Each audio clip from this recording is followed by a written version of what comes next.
Welcome everyone to the MAPP Rounds.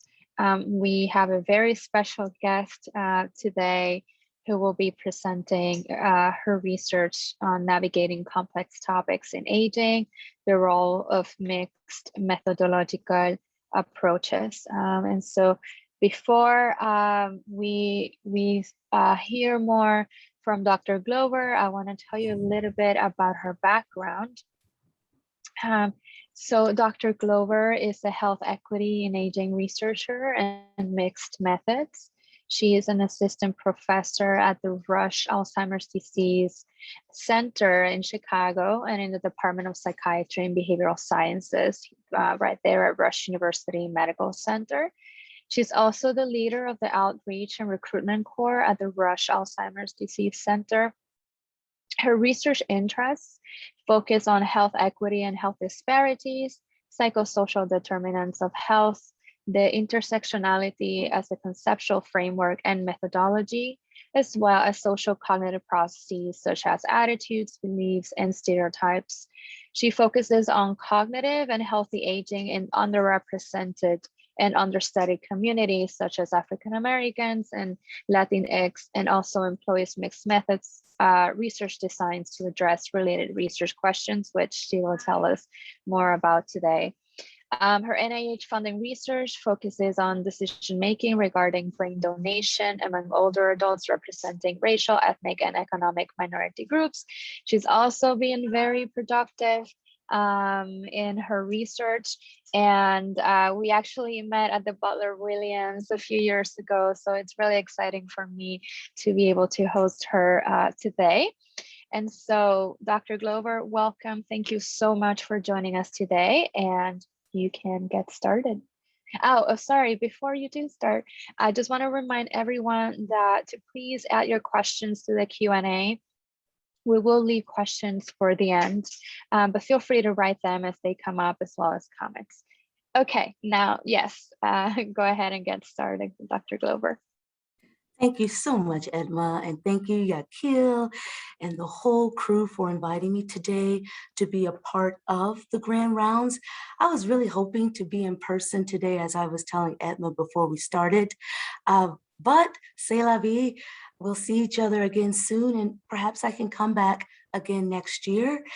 So thank you for the wonderful introduction. So today I want to talk a little bit about what I deem nuanced and sensitive topics in aging, especially how we may employ mixed methods research designs.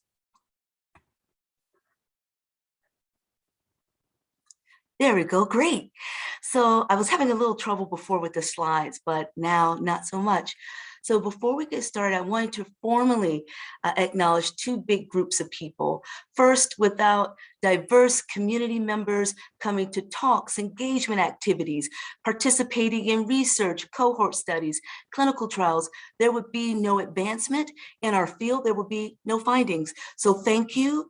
And also thank you to the wonderful team that I get to work with and all of my colleagues at the Rush Alzheimer's Disease Research Center.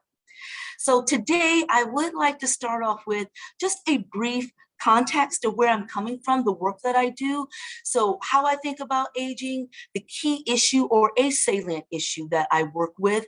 And then we can learn about the need and the role for diverse participant perspectives, and especially employing mixed methodologies to view aging, ADRD, and we can discuss some of the ongoing work that I do, and my favorite part, thoughts and questions at the end. So just to sort of lay the tapestry here is that, of course, we are an aging nation. So the United States, the population of those who are 65 years and older, growing by the day. But not only that, they're becoming more diverse, especially ethno-racially. So more Blacks, Latinos, Asians, Indigenous persons are all here, and they are growing older. So that's the backdrop in which we're working. But as we're seeing that simultaneously, there's a key disparity in aging that I tend to focus a lot of my work on, and that's Blacks and Latinos, so ethno-racial communities here are at higher risk of developing Alzheimer's disease and related dementias, so ADRD, in comparison to their non-Latino white counterparts. And then also, I would be remiss if I didn't ping the intersectional approach. So women here are at higher risk of developing Alzheimer's, but also being affected by it. So in their midlife, older age, more likely to be caregivers. So we're seeing a big disparity in developing and being affected by Alzheimer's, especially among ethno-racial groups. And I tend to focus on here, Blacks and Latinos. So a simultaneous issue is we have this disparity, a glaring key disparity in aging and ADRD, but we also have severe under-inclusion of Blacks and Latinos in aging research. So that means that while we have this disparity, we're very limited, the field is very limited in understanding aging and ADRD among groups that are experiencing disparities the most. I believe a most recent stat indicates that as little as 4% of both Blacks and Latinos take part in any ADRD research. So that can be anywhere from coming to outreach and engagement activities, observational studies, longitudinal cohort studies, and especially clinical trials. So what that means here, as you can see with the funnel, is that at every place where we ask more potentially of participants, where we can find out even more, we're getting to that very tip, clinical trials pharmacologic, where we just have a very small amount of research participation among these groups. So we have this wonderful framework here developed by my colleagues Carl and Marie Bernard and others formerly of NIH. And without the research participation among those groups, just in general with aging, we don't understand the macro, so say environmental factors, meso, societally, culturally, and behaviorally and biologically, how these things may impact and interact together to create not only ADRD, but also healthy aging.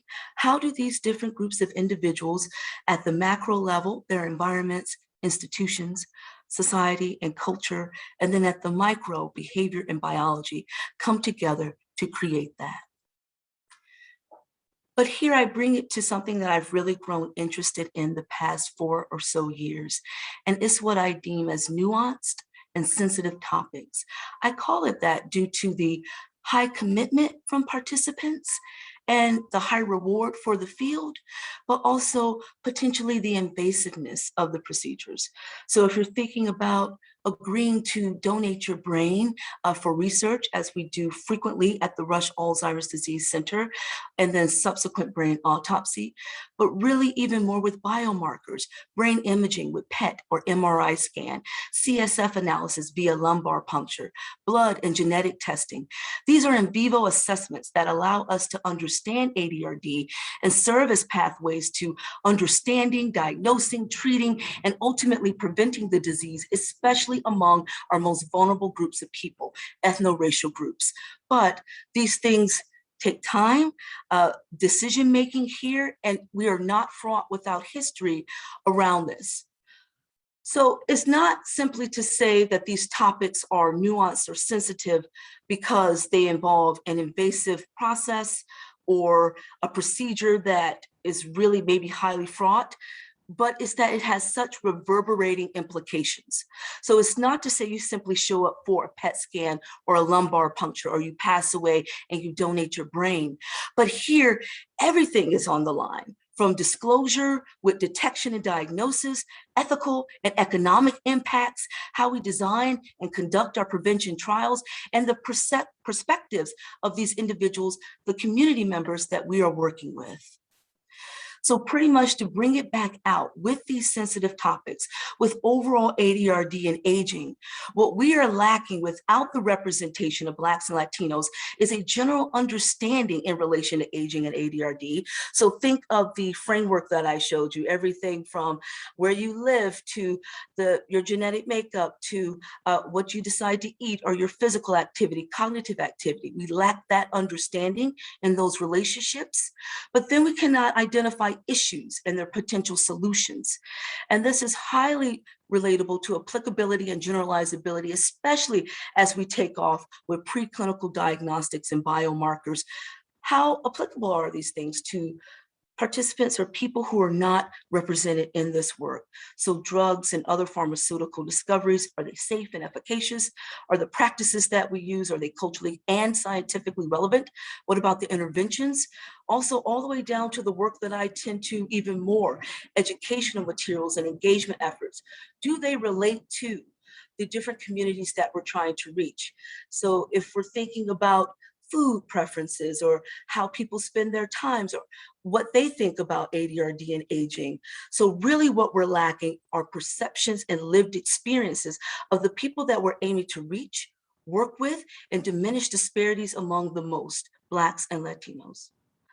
So I would be remiss if I didn't put this plug here, that we know about many layers of barriers to the two issues that I spoke about earlier, the disparity in ADRD among Blacks and Latinos, but also their severe under-inclusion in research participation.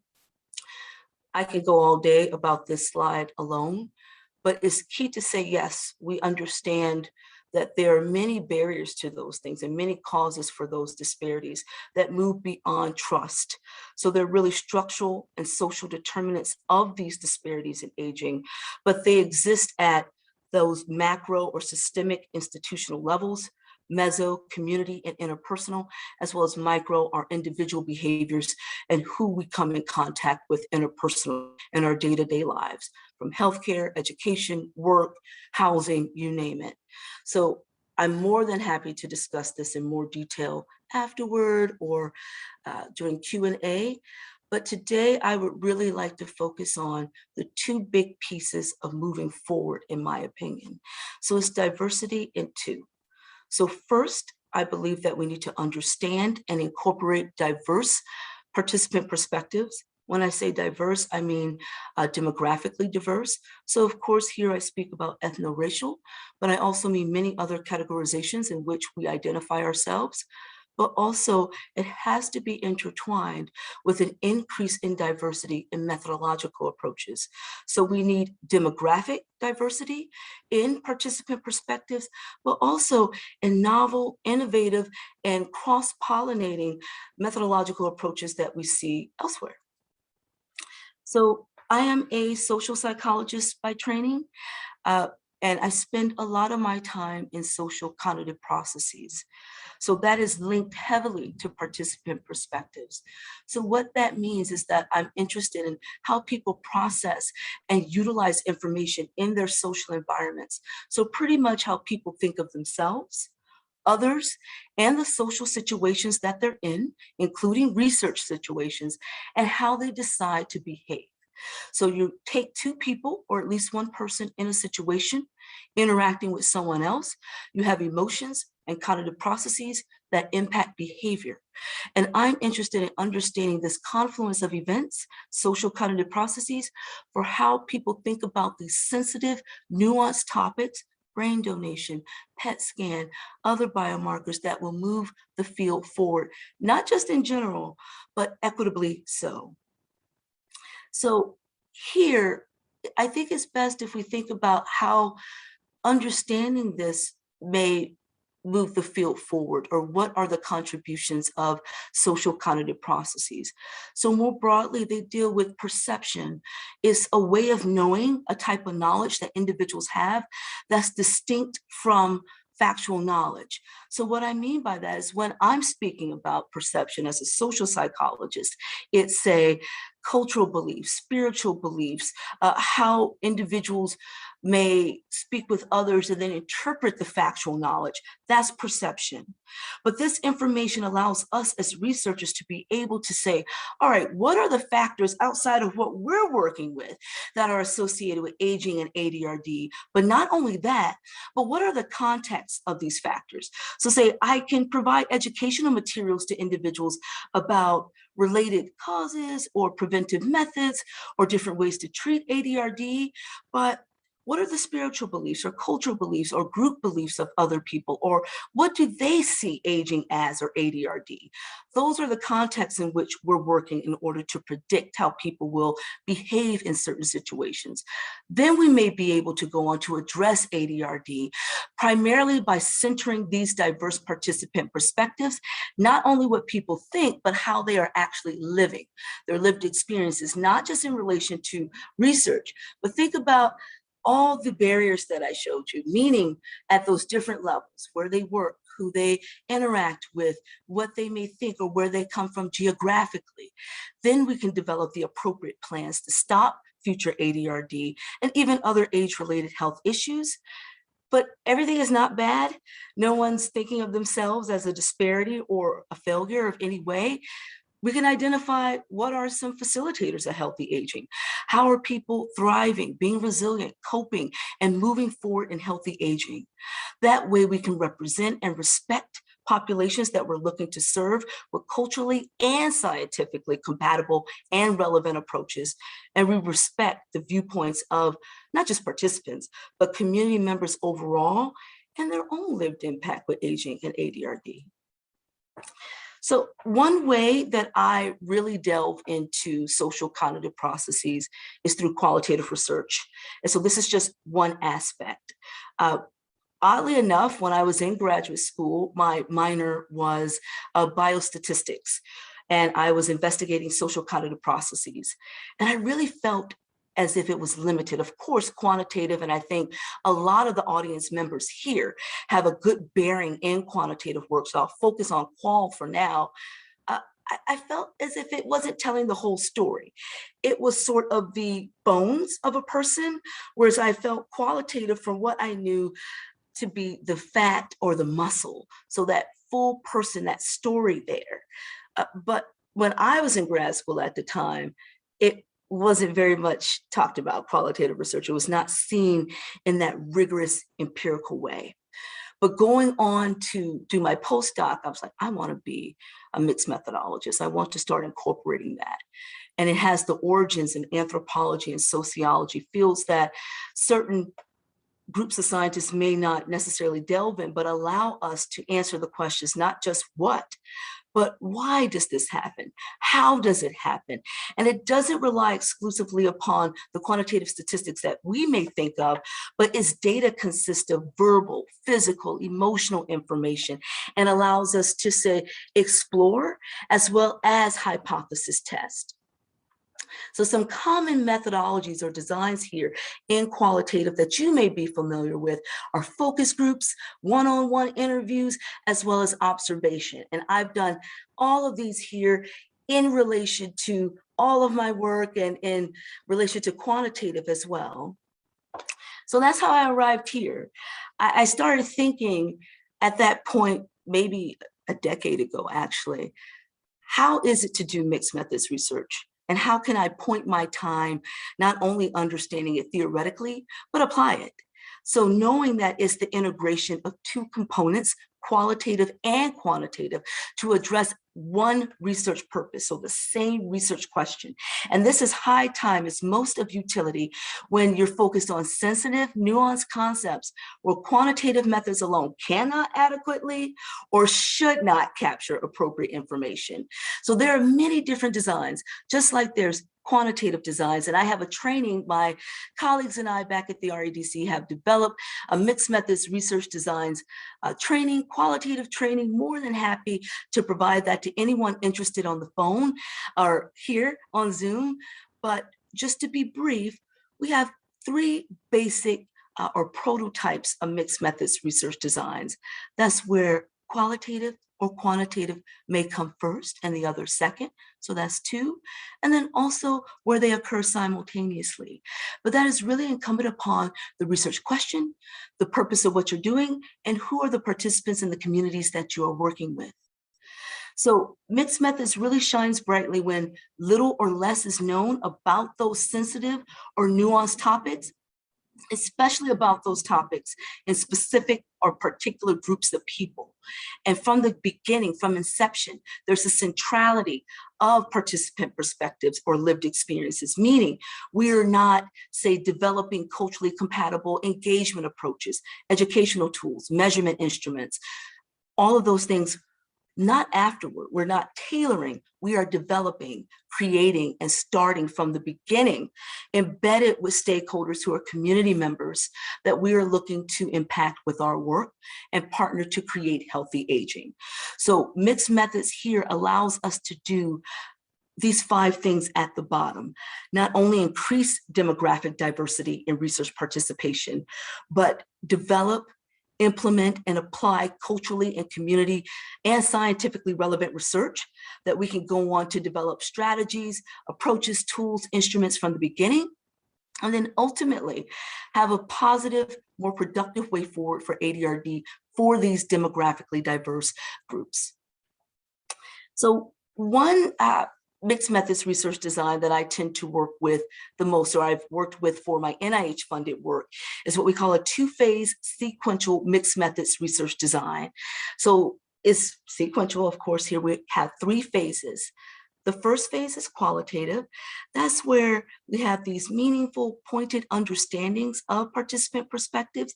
So being that I may have dealt with PET scan or brain donation, which I'll talk about shortly, I want to understand, what are people's thoughts? What are the barriers, facilitators? What are the ways forward? And then move up to, say, with quantitative, to construct a more complete profile. This allows us to have a larger sample size, more measures, and start developing here at the 3rd phase, survey instruments. So we do not have to do qualitative for each group, but we can have this pilot group, have this very in-depth understanding, build it out, and then produce it mass so we can see how others across the United States and beyond are thinking about certain concepts. So one area that I applied that design to is using my herd work. This was the health equity through aging research and design. I was particularly focused on, about maybe 5 or 6 years or so, the focus on brain donation. So asking individuals to donate their brains for research, for subsequent brain autopsy, so we as scientists can understand pathology in the brain, of course, but also link it to all of the data that cohort study participants have divulged and provided to us throughout their lives. So my first thought was that this is a big commitment. It's a very sensitive topic, and it may be for various groups.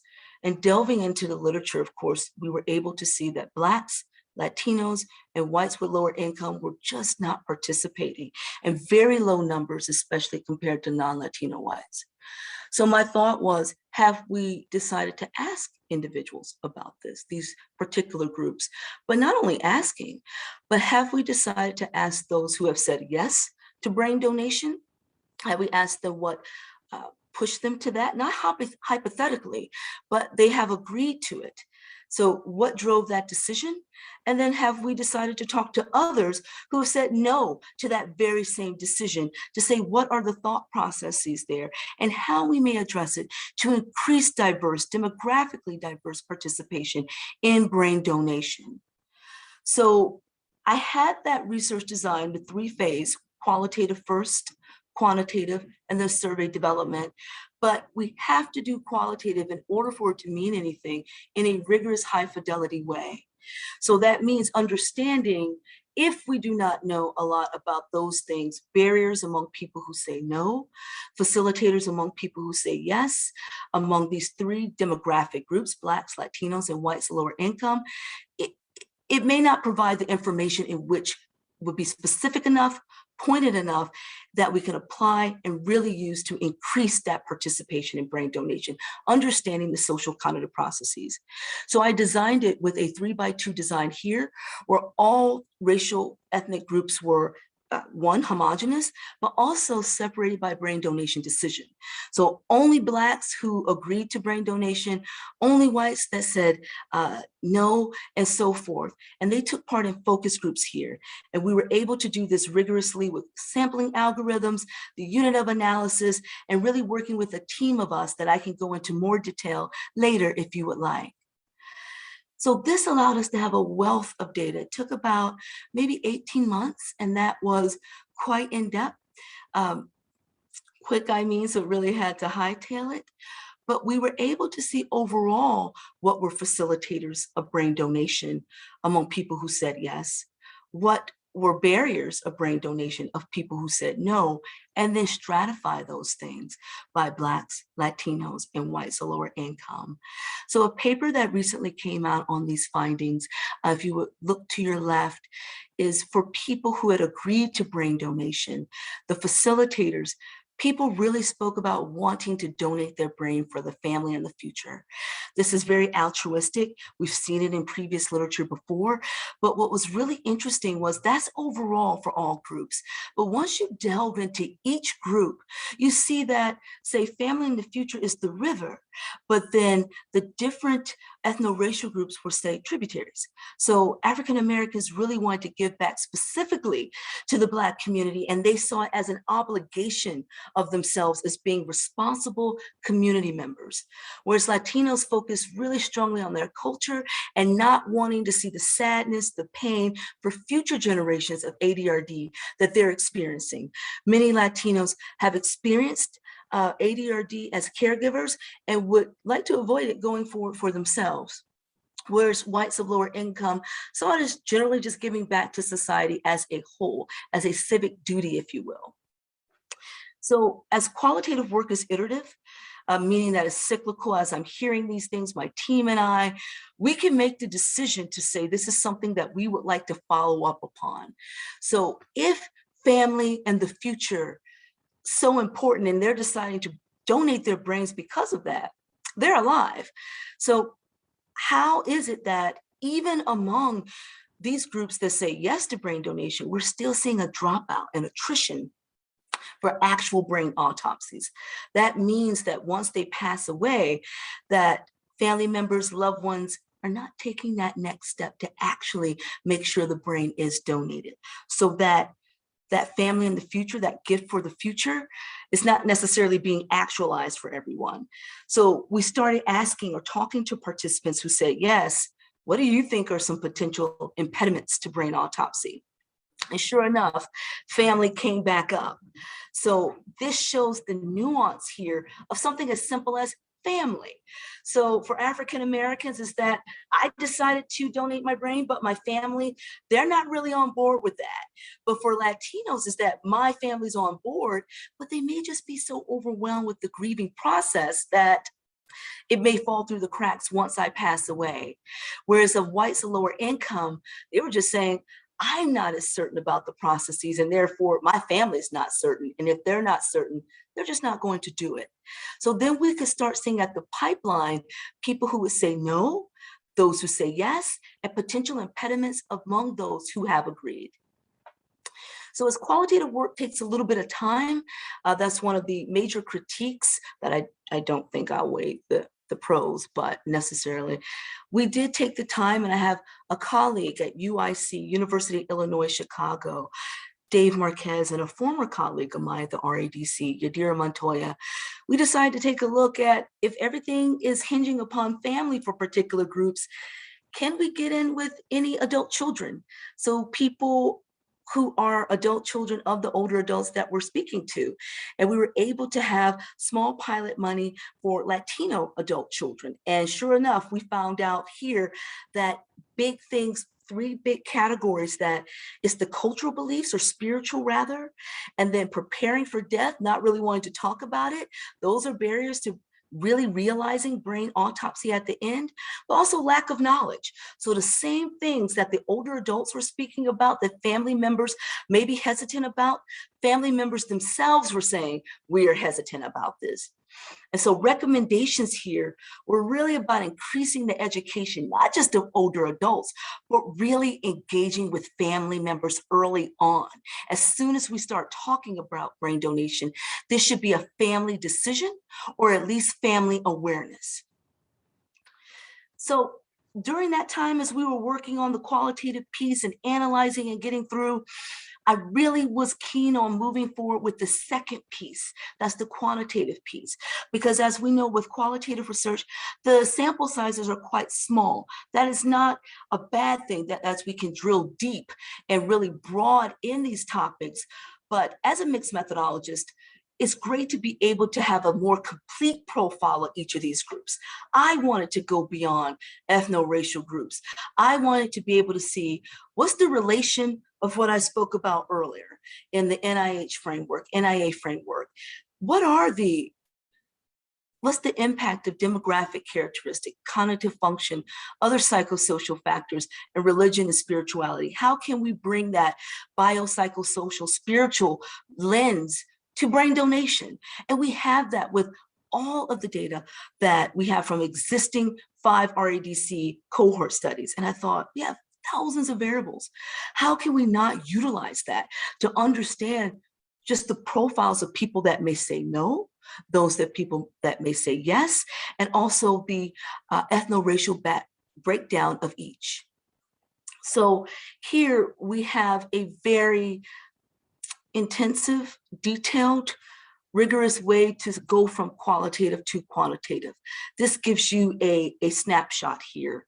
And it is, say, you have a theme and sub-theme. Those are major ways of understanding your qualitative findings. So say acquisition of knowledge, activity, here you're active in cognitive research, social, religious, etc. What are the different surveys, measurement instruments that we have, or even items that would map onto these different qualitative pieces? So that allowed us to deconstruct the qualitative work. So going from the broad pieces, bringing it down for each group and across to say, what are the quantitative measures and how can we start modeling that statistically so? And that's exactly what we're in the midst of as I speak to you now. And then the last phase would be, we did all this at the RADC, and we're doing this with the 5 cohort studies that are there, cohort studies that are focused on Blacks, Latinos, whites, and even burgeoning in Asian American populations. But I really wanted to take what we're finding and lean it into geographic differences.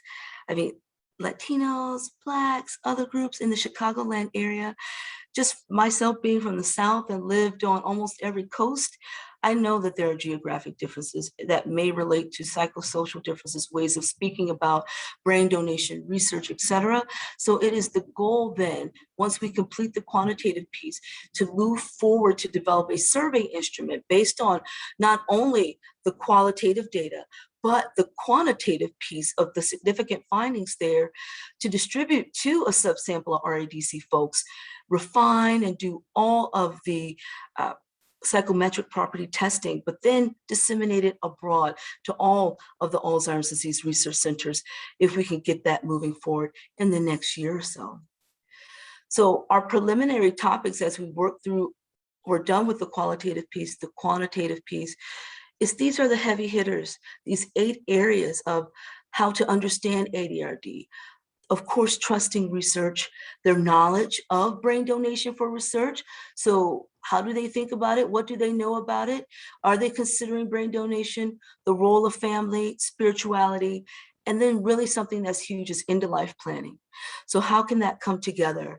So this sort of takes you through 2 things, a sensitive topic nuance in that you start out with simply wanting to understand barriers and facilitators to brain donation in a mixed methods way, but you find out that these things are stratified, of course, by ethnic, racial group, by decision-making on brain donation, but also family, end of life, and where people are currently in terms of factual knowledge about brain donation, as well as their perceptions of brain donation and its utility in terms of aging and ADRD. So I hope to have given, say, just a little sprinkle of such a complex thing that I really hope we get to discuss even more later. So we started putting this into action with the Latino Core. That is a cohort study focused exclusively on aging and ADRD in Latino populations across Chicagoland. With what are we finding and how can we do it? So we've been engaging participants and their family members from the get-go around brain donation. If someone agrees, we say, okay, here's the packet, of course. We get funeral home information to make it as seamless as possible to reduce any burden on family members once their loved one passes away. We make sure to work with the funeral homes directly. And then if we have people who are soft no's or maybes, we simply just discuss it. If it's a no, it's a no. And we respect that. So these are ways that we are actively bringing those qualitative and some burgeoning quantitative findings right now. So meaning we can apply it as we move forward. So some of my other work using mixed methods research designs has focused on psychological symptoms and other challenges faced by caregivers of critically ill individuals during the pandemic.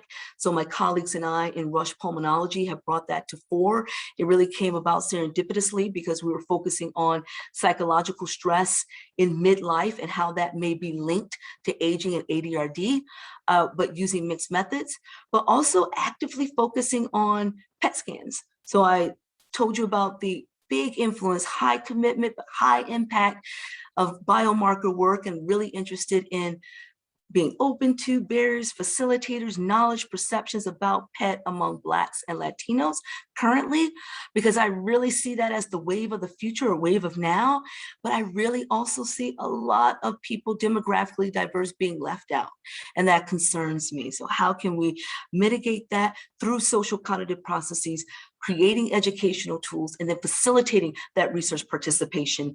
And last but not least, within clinical trials. So actively working on all of these projects as we stand around social cognitive processes in relation to those topics, as well as really bringing application to it. So I'm obviously a mixed methodologist by training here, and so I love playing with new designs. It's really something that I'm really glad that others have started to learn more about me over the past year, in that I delve into engineering, of course, anthropology, epidemiology, biostats, etc.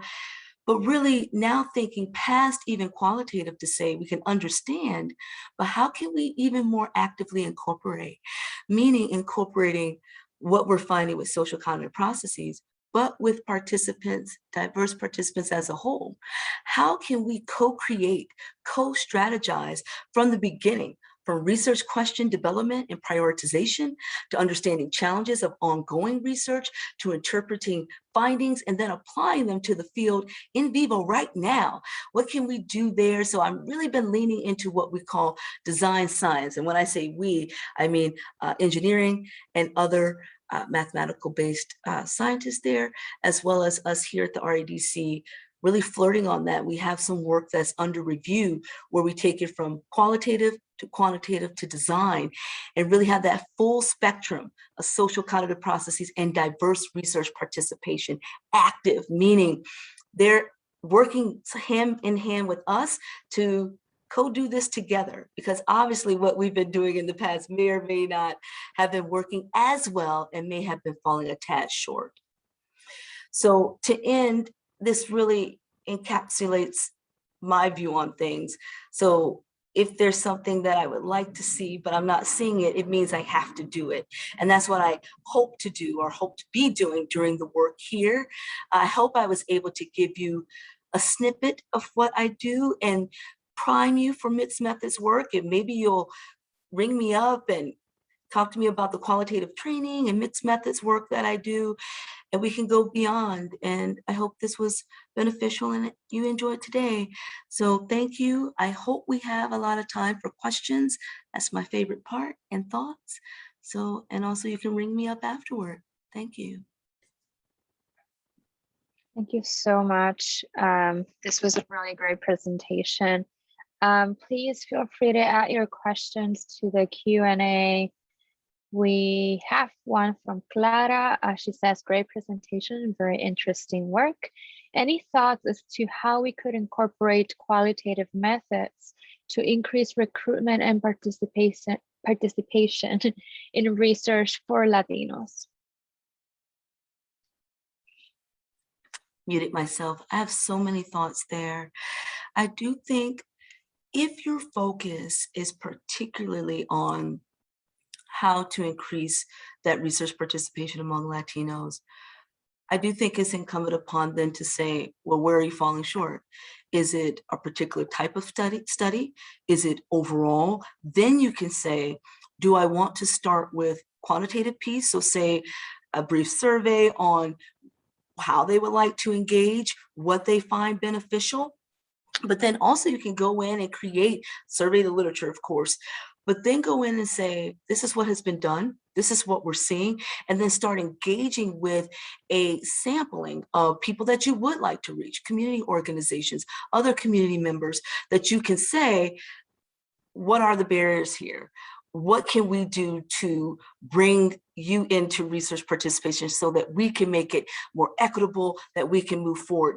But what I will also say is you may be interested in the design thinking, where you have different individuals come in, so whether they are community members, stakeholders in those groups, leaders, etc., that then can allow you to brainstorm and have solutions for that issue in vivo. So you can say, this is our problem, small numbers of Latinos who are taking part in research studies here.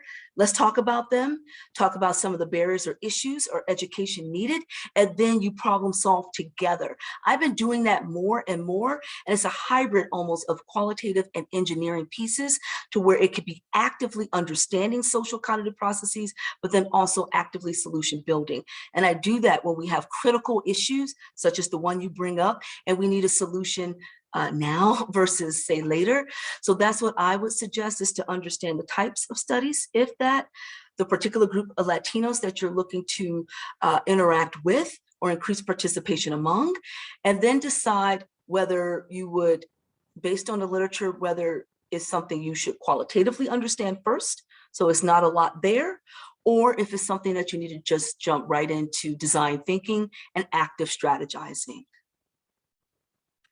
But also, I was simply going to say also, from my research and my time spent with Latino communities, is always include family, always. And I would even suggest that really not, I think that's too narrow. I would say that for most groups, but I would say in particular, since your question was about Latinos, I would say always include those other stakeholders, because no one's making these decisions alone. Thank you. Risa had a question. Thanks, Risa, for joining us. Thank you so much, Crystal. This was really great. And I actually have two questions. And I first, one is related to what I think Josh Grill already reached out to you to see if you're interested in, especially in AHEAD 345.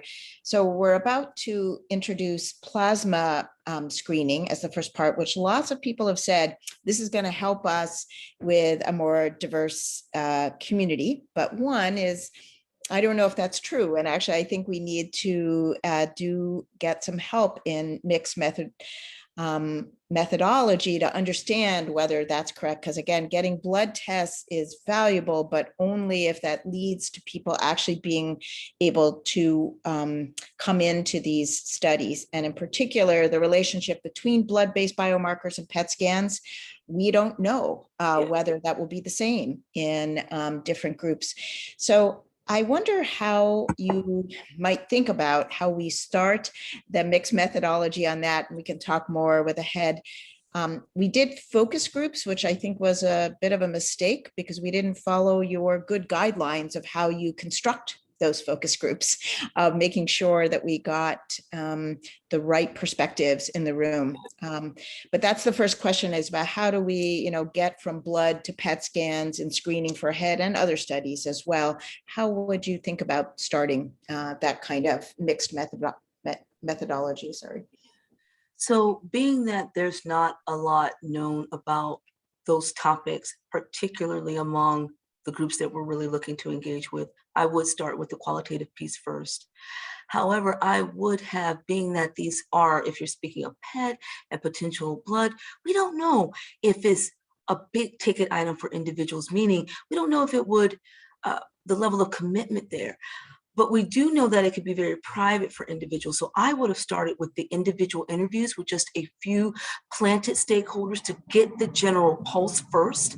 So say key people, meaning, are you looking to spread the word first through community leaders, religious groups, or simple community members that you engage with, or current research participants, and then start seeing a random smattering of them to say, what are your thoughts here? And what are the best ways to engage with others? Then I would have convened a focus group. So it's almost a multi-method, mixed methods, meaning, you can combine two qualitative together and then move on to focus group to then get people working off of each other to see their perceptions, because you can have a person and you can see what really comes out, but then it's nothing like the group dynamic at times to see if, not pressured, of course, but how societal or cultural other views may come to fore.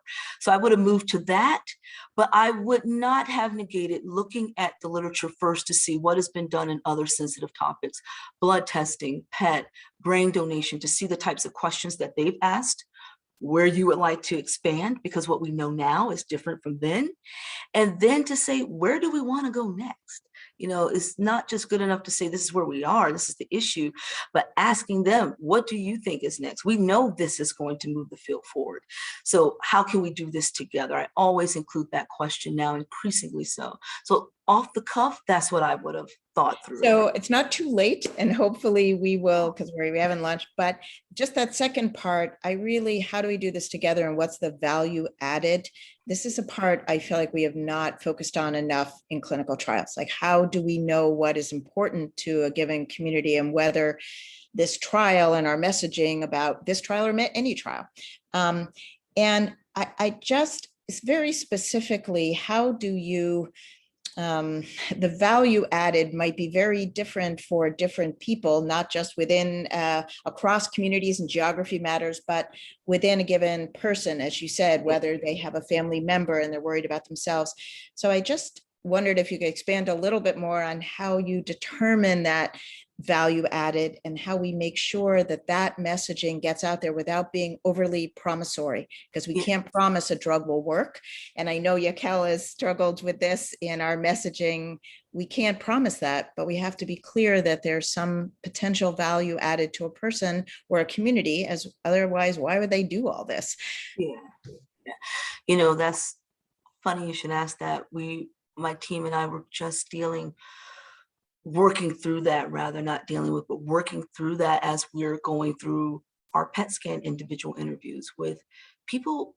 Really are excited, and that was something that struck us, because this is how we pitched it, is that this won't be an end all be all. We have a long way to go.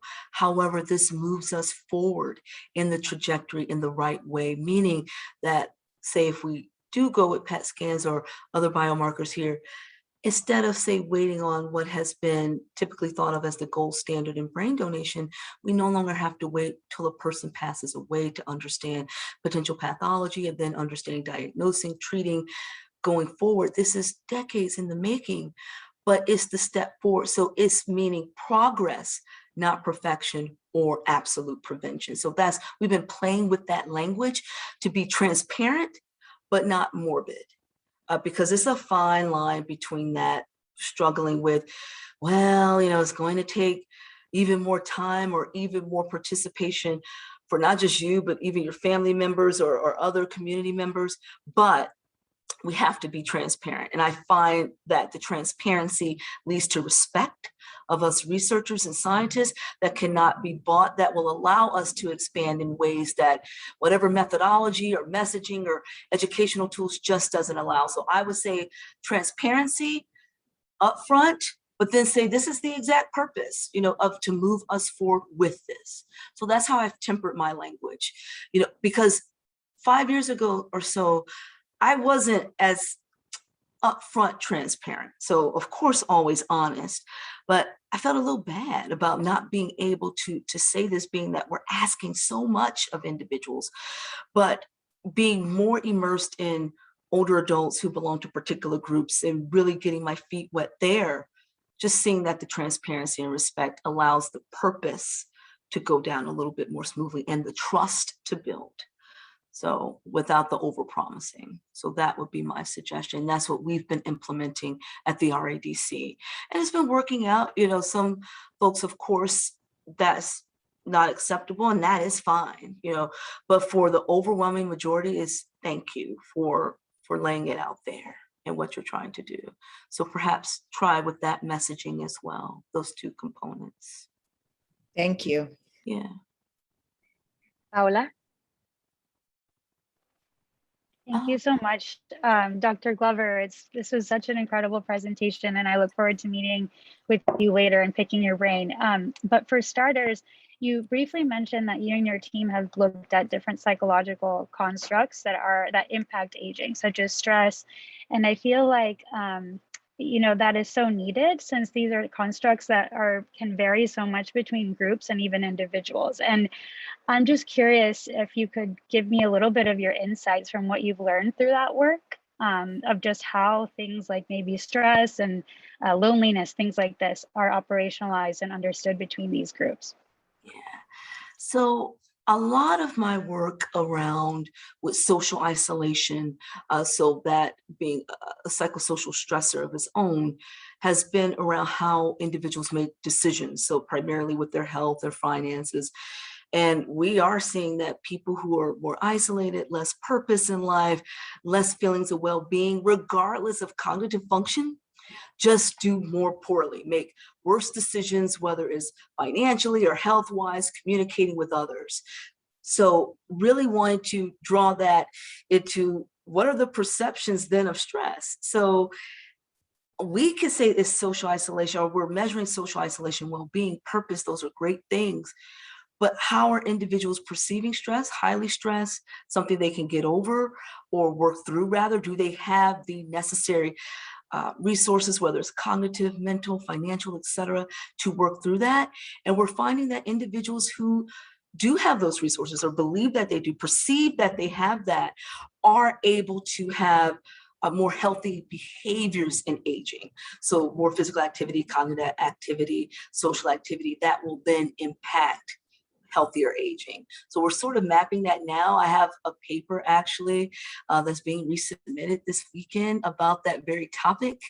And I'm giving a GSA talk on it too, if you want to drop in on that, about perceived stress among older African Americans in Lisa Barnes's MARS study that she was so great to allow me to work with. So I'll have more on that very topic for GSA.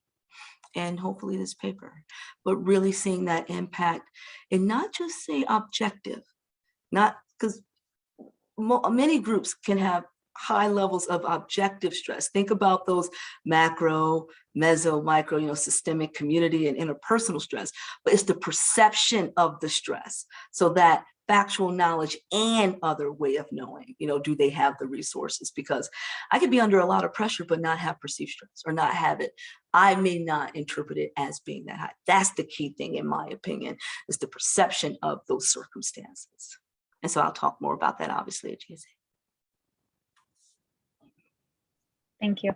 Yeah, thank you for a wonderful talk. Like 2 questions. First one was a quite naive one. I wondered if your qualitative methodologies can be actually scaled up to like hundreds or thousands of participants. Is that feasible, or is that like too much manpower required? And second question is related to Risa's point earlier about serving the community versus like sticking with the research message. I have been, like, you know, talking with people, like working with Korean Americans who, many of them having language barrier, and they were participating in research because they're just excited to see clinicians who speak their language. And, you know, I saw that it's harder to actually balance clinical care. I mean, we shouldn't be crossing that line, but it kind of gets blurred sometimes. So I wondered if you had any thoughts on, like, you know, drawing the lines between care and research, and how do we like balance serving the community versus not really coercing them to participate in research because they can get this service. So for your first question, not naive at all. I would love to scale up that way. I was telling David Bennett, our director here at the RADC, that I really wish we could do these qualitative focus groups in every ADRC around the country. But of course, the manpower, as you noted, and it takes time. And I do think that to my knowledge, I may be one of the fewer mixed methodologists in the ADRCs, and I know there are other folks, Raina Croft, Fayron Epps, Andre Gilmore, that are qualitative researchers and mixed methodologists that are doing the work, but really getting the training and the rigorousness there, because there's a whole theoretical, conceptual, application design thought process to this and doing the work. So that would take time, plus actually recruiting and doing it, but it could be done pie in the sky. And I do think it would be beneficial because it's such nuance across different groups. And it is, I must say, not painful, but I must say with the caveat that, of course, I'm talking about participants mostly in Chicagoland that I recognize are different from the people I grew up with in my own family, that in Louisiana where I'm from, and others on the East Coast, West, etc. So I think that would be great to scale up. The practicality, we could talk more about that. But the second question is blurring the line between care and research. I don't think it's that hard of a line. So I do think when it comes to, say, if we are recruiting participants from the clinics, which I think a lot of ADRCs do, that does get a little bit more hard-nosed. I always steer away from the word coercion because that has such ethical implications. You know, maybe undue influence, but not necessarily. I would think maybe bias would be the best word there. But we tend to not cross-pollinate, meaning if someone's taking part in a clinical trial, to not also have them take part in an observational study. So that would be one way to bifurcate. But then also, if people are in the clinic and they do want to take part in a trial, I do think that that is up to us to say, lay it out there. These are the pros, the cons, and this is what can or cannot or may not happen. It's the transparency I was speaking about with Risa that will help mitigate any bias that may be there. But then also what we have in research, so say the observational epidemiological work, more observation, is that to simply say, this is what we are doing, you know, and I've been flirting with this with our communications director here and social media messaging, and how can we do that effectively without scaring people off, but also to do so to retain that honesty there. So I think it can be done, and those basic tips of saying this is what the trial can do if you are participating and you are a clinic patient, but then also keeping it separate perhaps for clinical trials and observational, even though I know I could spend all day talking through that because I have other opinions as well, but that would be my suggestion. And I'm more than open to talking with you offline about it if you would like, because these are big topics and we have to really think these through. And I know it's new. Yeah. Wonderful. I have some questions, but I'll ask you later when we meet. Thank you everyone so much again for coming and for all of your questions. Again, I think like she mentioned, if you want to continue to speak to her, I'm sure she'd be happy to talk to you. So you can always email her or tweet her, I guess. So anyway, thank you all again for coming, and we'll see you again next month, the last Friday of October. So Thank you thank so you much, and have a Krista. great afternoon. Bye. Bye everyone.